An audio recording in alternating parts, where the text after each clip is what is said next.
నిరూపించుకోకుండా వెళ్ళిపోయింటే ఏదో తప్పు చేసిందాన్లా జీవితాంతం బాధపడుతూ ఉండేదాన్ని.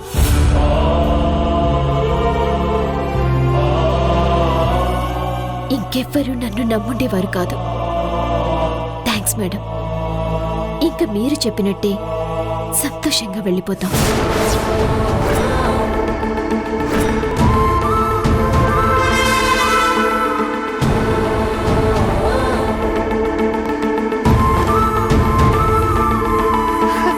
ఇదేంటి ఇక వెళ్ళదు, ఇక్కడే బాతుకుపోతుంది అనుకుంటే వెళ్ళిపోతానంటోంది. అమ్మన్న మాటలకి ఫీల్ అయినట్టుంది. ఈ ఫీలింగ్ ఇలాగే ఉండాలి. అమ్మా నాన్నలు కూడా వీళ్ళని ఆపకూడదు. ఇన్నాళ్ళు మాకు ఆశ్రయం ఇచ్చినందుకు చాలా సంతోషం మేడం. ఇక్కడ మాకు ఎన్నో మరపురాని జ్ఞాపకాలున్నాయి. వాటిని జీవితాంతం తలుచుకుంటూ సంతోషంగా ఉంటాం.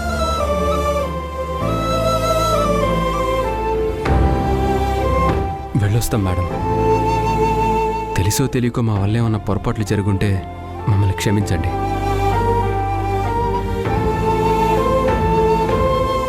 రాధా, మనం వెళ్దాం. వెళ్ళొస్తాం మేడం.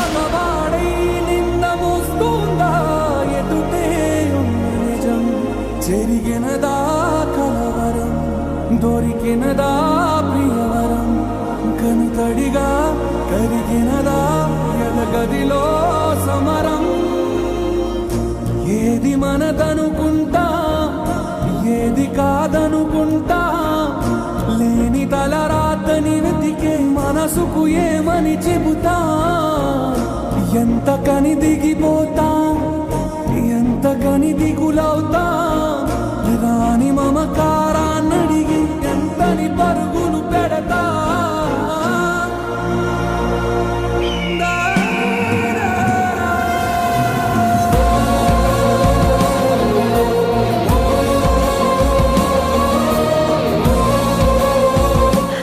ఆగండి.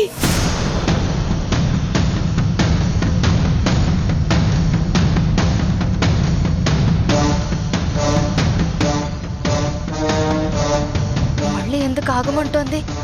దేవుడా, వాళ్ళని ఆగిపోమని మాత్రం చెప్పకూడదు.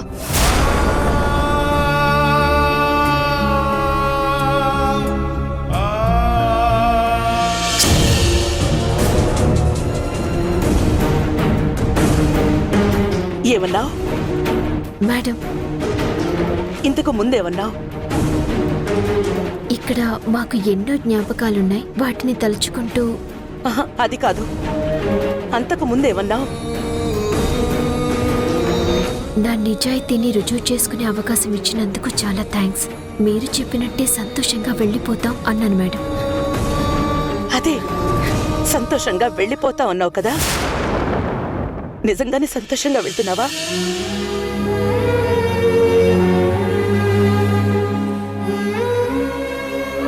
నువ్వు నిజంగా సంతోషంగా వెళ్తుంటే ఇక్కడి నుంచి వెళ్ళటం నీకు సంతోషాన్ని ఇస్తుంది అంటే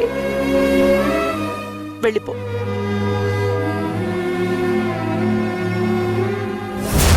అర్థమైపోయింది. అమ్మ వెళ్ళనివ్వదు, రాత వెళ్ళదు. ఇక ఆశలు పెట్టుకోవడం అనవసరం, పోరాడమే. చెప్పు మనోహర్, సంతోషంగానే వెళ్తున్నారా? వెళ్ళిపోతానంటున్నారు కదా దేవకి, వెళ్ళని.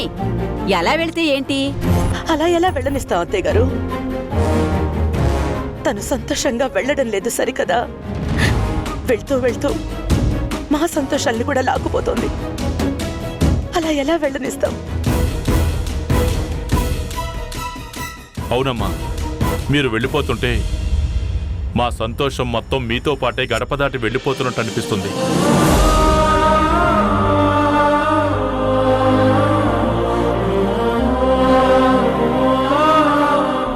అయినా మిమ్మల్ని అపార్థం చేసుకుని వెళ్ళిపోమనుండొచ్చు, కానీ నీ మీద నమ్మకం ఉండబట్టే కదా నీకు అవకాశం ఇచ్చాను. నువ్విక్కడ ఉండాలన్న ఆశ లేకపోతే అసలు ఆలోచిస్తామా? అది కాదు మేడం. ఏది కాదు? నిన్ను అపార్థం చేసుకుని వెళ్ళిపోమన్నావు, కానీ అది అపార్థమని తెలుసుకున్నాం కదా. నీ నిజాయితీ రుజువు అయింది కదా, వెళ్ళాల్సిన అవసరం ఏముంది?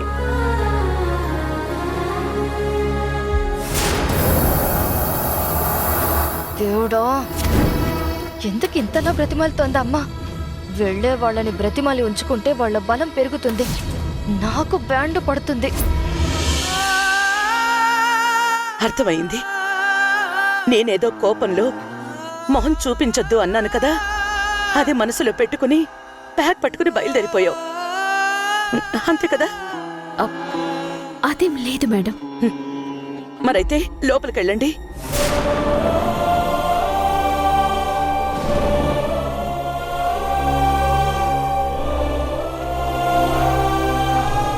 చూస్తారేంటి మనోహర్, లోపలికెళ్ళండి. క్షమించండి సార్, మీరు చెప్పినట్టు ఇక్కడే ఉంటాం. ఎప్పట్లాగే మా బాధ్యతలు మేము చూసుకుంటాం. కానీ ఈ ఇంట్లో మాత్రం మేము ఉండలేం, అవుట్ హౌస్లో ఉంటాం. అవును మేడం, అవుట్ హౌస్లో ఉంటాం. అర్థమైంది. నువ్వెంత కాదంటున్నా నేనన్న మాట మనసులో పెట్టుకుని మాట్లాడుతున్నావు. నిన్ను కోపంలో వెళ్ళిపోమ్మన్న మాటే గుర్తుంది గాని, భ్రమరాంబ దగ్గర రాధ నా కూతురు, నాకు గాయత్రి ఎంతో, రాధ కూడా అంతే అన్నాను కదా, ఆ మాట గుర్తులేదా? నేను నీకు జీతం ఇచ్చే మేడంని మాత్రమే అనుకుంటే వెళ్ళిపో. లేదు, అమ్మని అని ఏమాత్రం నమ్మినా లోపలికెళ్ళు.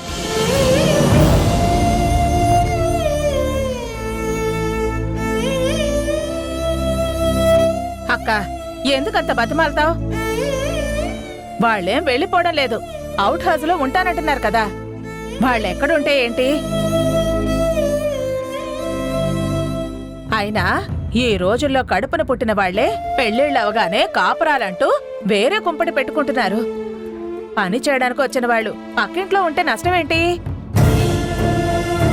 బాగా చెప్పావు. అవుట్ హౌస్ లో ఉంటారులే దేవకి. అలా అయితే మీ కొడుకులిద్దరూ వేరే కుంపట్లు పెట్టుకోవాలిగా అత్తయ్య. ఎందుకు కలిసి ఉంటున్నారు? అయిన వాళ్ళంతా కలిసి ఉండడంలో ఉన్న సంతోషం విడిగా ఉండడంలో ఉండదు. కాపురాలు కుంపట్లు లేని ఐడియాలు ఇస్తావేంటి? ఇప్పుడు మనల్ని వేరే కాపురం పెట్టమంటే అడుక్కు తినాలి మనం. నువ్వు చెప్పింది కరెక్టే వదినా. రాధా వాళ్ళు అవుట్ హౌస్ లో ఉండాల్సిన కర్మేంటి, ఇక్కడే ఉండాలి. బాబాయ్కి ఏమన్నా పిచ్చా? వాళ్ళని సపోర్ట్ చేస్తున్నాడేంటి? ఏంటి ఆలోచిస్తున్నావు? ఒక మనిషిని పొమ్మన్నంత సులువు కాదు బలవంతంగా ఉంచటం. నన్ను అమ్మ అనుకుంటే ఇక్కడే ఉండు, లేదు అనుకుంటే అవుట్ హౌస్ లో ఉండు. శేషు, అవుట్ హౌస్ తాళాలివ్వు. వద్దు మేడం, మీ బాధ చూడలేక వెళ్ళిపోతానని అన్నదాన్ని మీకు బాధని మిగిలిస్తూ ఎలా వెళ్ళగలను మేడం? ఇక్కడే ఉంటాం.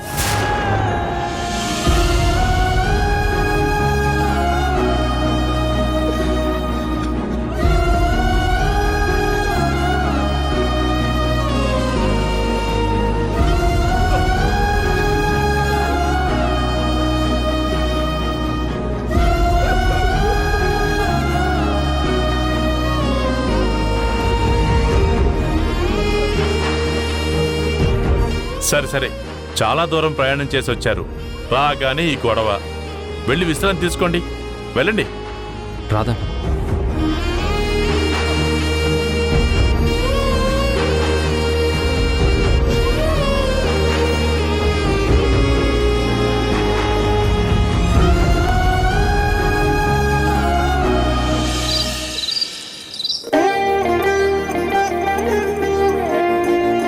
కళ్ళలో నుంచి కన్నీటి బొట్టు జారినా నా గుండె బిలబిల్లాడిపోతుంది.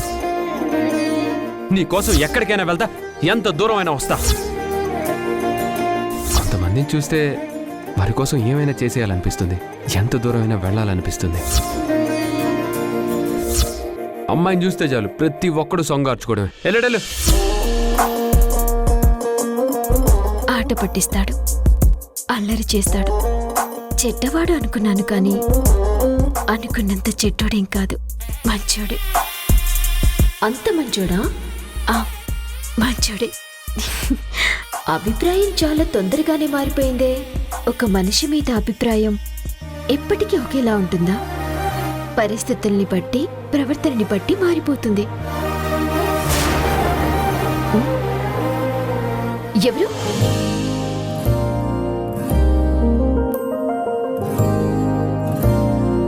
నేనే, నీ అంతరాత్మని. నువ్వేమో ఒకటంటావు, నీ మనసేమో మరొకటంటుంది. మీ ఇద్దరి మధ్య నేనెంత నలిగిపోతున్నానో తెలుసా? హలో హలో, నువ్వు నలిగిపోవడం ఏంటి? అసలు విషయం ఏంటి? మనోహర్ మీద నీకున్న ప్రేమని గురించి. ప్రేమ? ప్రేమేంటి ప్రేమ? అలాంటిదేమీ లేదు. నువ్వు ఇలాగే అంటావు, కానీ నీ మనసు అలా అనటం లేదే. మనోహర్ మీద లోపల చెప్పలేనంత ప్రేముంది అంటుంది.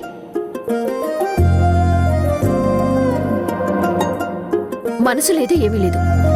ఇదిగో ఇలాగే తొక్కేస్తున్నావని కంప్లైంట్ కూడా ఇస్తుంది.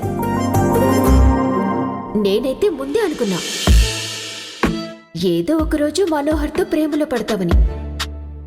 ఇదిగో ప్రేమ లేదు, ఏమీ లేదు. జస్ట్ నన్ను సేవ్ చేశాడు కదా అని పాజిటివ్గా అనుకున్నాను, అంతే. దానికి ప్రేమ అని పేరు పెట్టడం కరెక్ట్ కాదు. ఓహో, సేవ్ చేసినందుకు పాజిటివ్గా అనుకుంటే ఒక థ్యాంక్స్ చెప్పి వదిలేయచ్చు.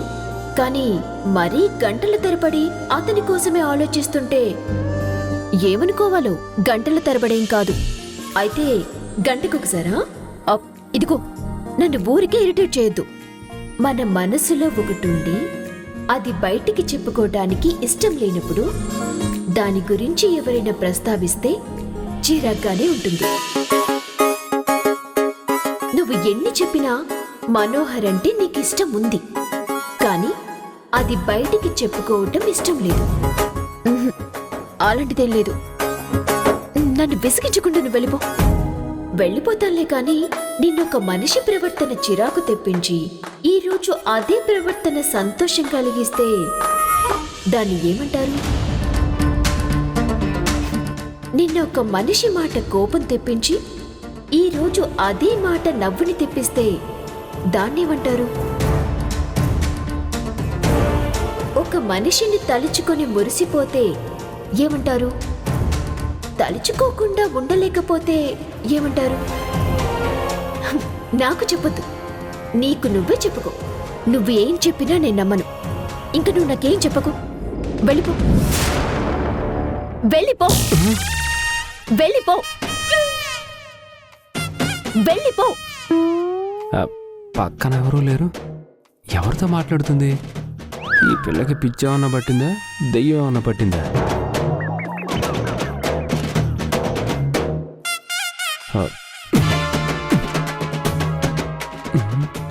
ఏం లేదే. ఏంటి అలా తిరుగుతున్నావు? ఏం లేదు. బ్రెయిన్ బానే ఉందా? చిన్న మెదడేం చిట్టిపోలేదు కదా? నా మెదడు బాగానే ఉంది. నీకే ఏదో అయ్యి ఇలా నా చుట్టూ తిరుగుతున్నావు. అవును, నిజమే. నాకేదో అయ్యి నీ చుట్టూ తిరుగుతున్నా. కానీ ఇప్పుడు మాత్రం నీకేమైందా అని చుట్టూ తిరిగి చూస్తున్నా. పక్కన ఎవరు లేరు కదా, ఎవరితో మాట్లాడుతున్నావు? జనరల్గా పిచ్చి పట్టిన వాళ్ళే ఇలా మాట్లాడుకుంటారు. ఇదిగో పిచ్చి గిచ్చి అన్నావంటే పిచ్చి కుట్రు కొట్టేస్తా. ఓ కొడితే ఊరుకుంటాం. మరి ఊరుకోక ఏం చేస్తావు? ఏం చేస్తావు? ఏం చేస్తావు? ఏం చేస్తాం? మా ఆవిడ నన్ను కొట్టేస్తుందిరా బాబోయ్ అని గృహహింస చట్టం కింద కేసు పెడతా. ఏమండో, ఇప్పుడు మీకే కాదు మా మగాళ్ళకు కూడా అనుకూలంగా చట్టాలు వచ్చాయి.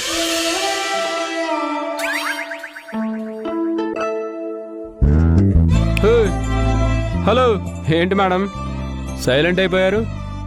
ఏం మాట్లాడటం లేదు?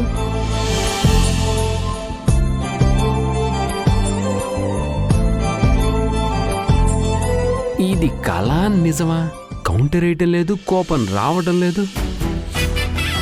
నిన్నొక మనిషి ప్రవర్తన చిరాకు తెప్పించి ఈరోజు అదే ప్రవర్తన సంతోషం కలిగిస్తే దాన్ని ఏమంటారు?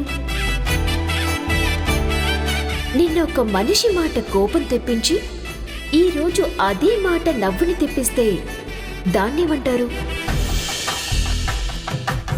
ఇంత అడిగినా మాట రావట్లేదంటే ఇదేదో ఆలోచించాల్సిన విషయమే. అంత బుర్ర బద్దలు కుట్టుకోవాల్సిన అవసరమేం లేదు. ఓ, ముందు నేను అపార్థం చేసుకున్నా, అందుకే అరుపులు కొట్లాటలు. ఇప్పుడు అర్థం చేసుకున్నా,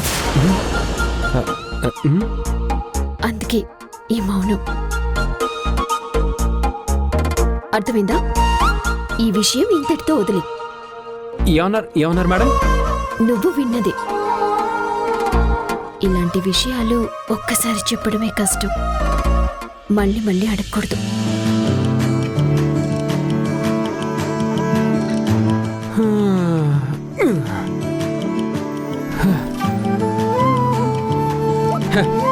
ఇన్నాళ్ళకి నాలో మంచితనాన్ని చూసిందా, నన్ను పాజిటివ్గా అర్థం చేసుకుందా, అది కూడా ఇంత ఓపెన్ గా చెప్పిందంటే తొందరలోనే నా ప్రేమను కూడా అర్థం చేసుకుంటుంది.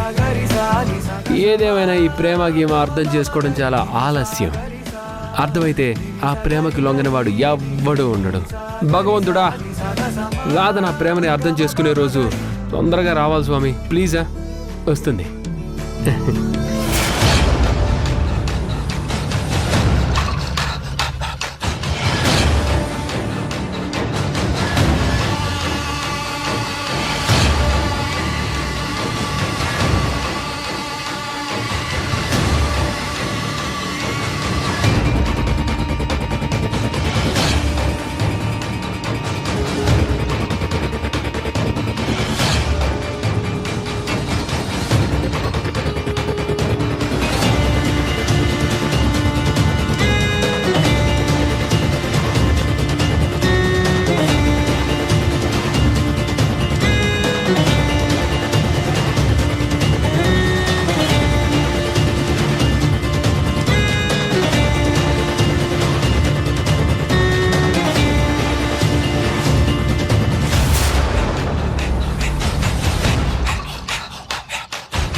₹10.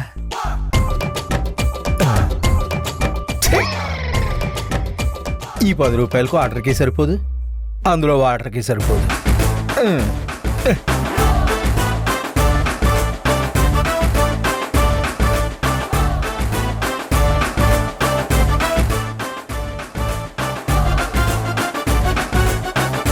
మరి ఎంత దారుణం అయిపోయింది ఏంట్రా పరిస్థితి. చేతిలో చిల్లిగవ్వ కూడా లేదు. ఏ ముహూర్తానికి రాధా మనోహర్లు వచ్చారో గాని అప్పటి నుంచి అంతా వాళ్లే చూసుకుంటున్నారు. మొత్తం బంద్ అయిపోయింది. పైసా కూడా చేయి చాచే పరిస్థితి వచ్చింది. తొందరగా వాళ్ళని బయటికి పంపించాలి, అప్పుడే నా జేబు ఫుల్ అవుతుంది. లేకపోతే నిల్లే.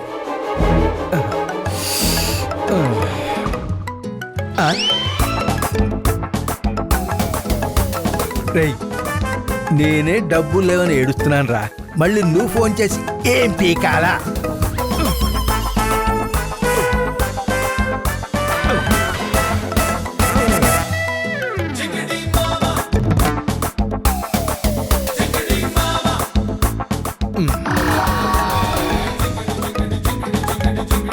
రే శ్రీనివాసుగా, ఇదేదో కొత్త నంబర్లో ఉంది. ఎవరైంటారు?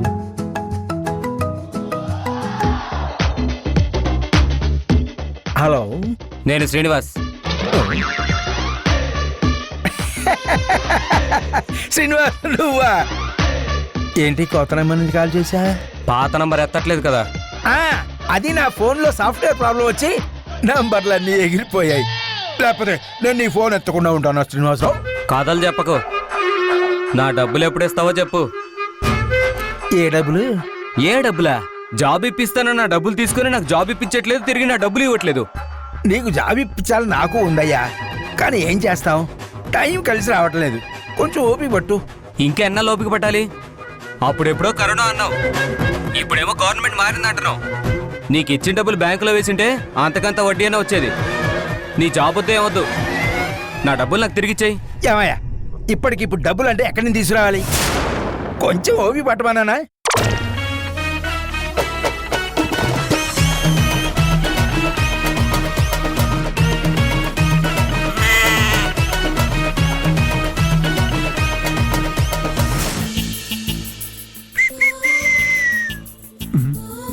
కొత్త బట్టలు వేసుకోమంది, ఇద్దరికి ఈరోజు స్పెషల్ డే అంది.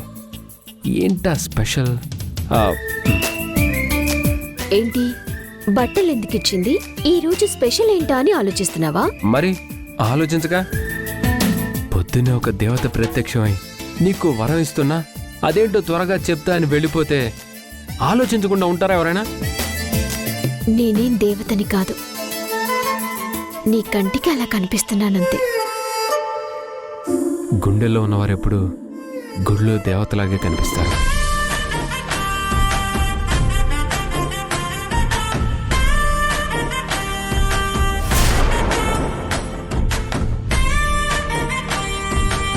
చేతుల్లో ఉంది వెనక దాచావు, చెప్పాలనుంది. తొందరగా చెప్పవా? కళ్ళు మూసుకో.